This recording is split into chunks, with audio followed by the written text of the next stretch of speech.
News room 7 में आपका स्वागत है। मैं हूं आपके साथ अंकिता। चलिए रुक करते हैं खबरों की ओर। राज्यपाल के अभिभाषण से सत्र का शुभारंभ होगा। 12 मार्च को सदन में मोहन यादव सरकार द्वारा मध्य प्रदेश का दूसरा बजट पेश किया जाना है। सत्र को लेकर अब तक 2,939 प्रश्न सचिवालय को प्राप्त हुए हैं। इसमें से 1,785 प्रश्न ऑनलाइन और 1,154 प्रश्न ऑफलाइन प्राप्त हुए हैं। इसके अलावा स्थगन एक शून्यकाल की 5 अशासकीय संकल्प की 13 सूचनाएं प्राप्त हुई है।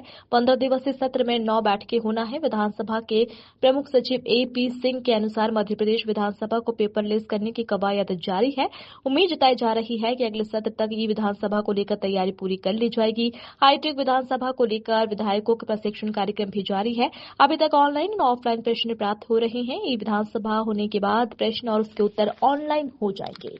मध्य प्रदेश विधानसभा सत्र 10 तारीख से शुरू हो रहा है। सचिवालय ने किस तरह की तैयारियां कर रखी हैं? देखिए, ये महत्वपूर्ण बजट सत्र है और विधानसभा सचिवालय पूरी तरह से तैयार है।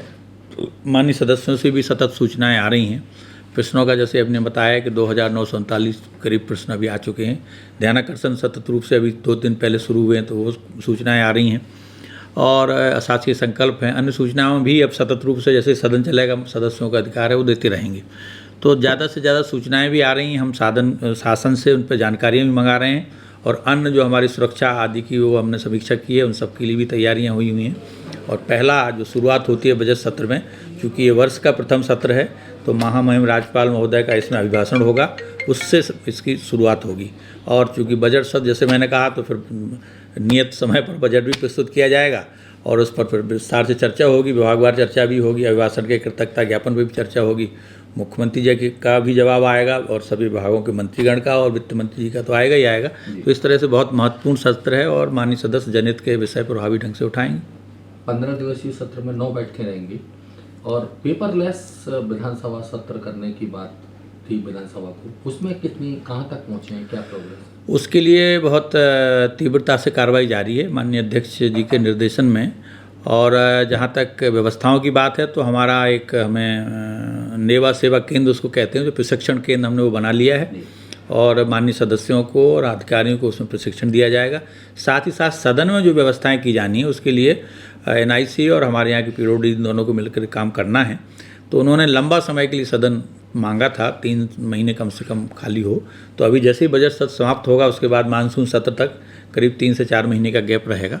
उस दौरान ये सारी व्यवस्थाएं सदन में, केबल वगैरह लगनी है, वो लग जाएंगी। माननीय सदस्यों के टेबल पर जो टैब लगाए जाने हैं, वो NIC परचेज कर रही है, वो करके वो लगाए जाएंगे। तो ये सारी व्यवस्थाएं इस दौरान हो जाएंगी और हमारा प्रयास है कि अगले मानसून सत्र में ये ई विधान परियोजना यहाँ लागू हो जाए। क्या परिवर्तन देखने को मिलेगा ई विधान लागू होगा तो? देखिए, उसमें ज़्यादातर जो जानकारियाँ होंगी वो ऑनलाइन आ जाएंगी, सॉफ्ट कॉपी में आएंगी। अभी जो बहुत सारे पेपर छप करके आते हैं, वो पेपर छप करके नहीं आएंगे। हम शासन को जानकारियाँ माननीय सदस्यों से जो भी सूचनाएं आती वो भी ऑनलाइन आएंगी। विभागों को हम भेजेंगे, वहाँ से भी ऑनलाइन जानकारी प्राप्त करेंगे। फिर उनका संकलन बना करके अभी हम जो छपाते थे उसके स्थान पर हम उसमें PDF के रूप में और उनके कंप्यूटर पर, लैपटॉप पर चली जाएंगी वो। तो माननीय सदस्य उसी से अध्ययन करके, अवलोकन करके फिर सदन की कार्रवाई में भाग लेंगे और अपना वहाँ जो भी परफॉर्मेंस है वो देंगे। धन्यवाद। फिलहाल इस बुलेटिन में इतना ही। आप बने रहिए न्यूज रूम 7 के साथ। नमस्कार।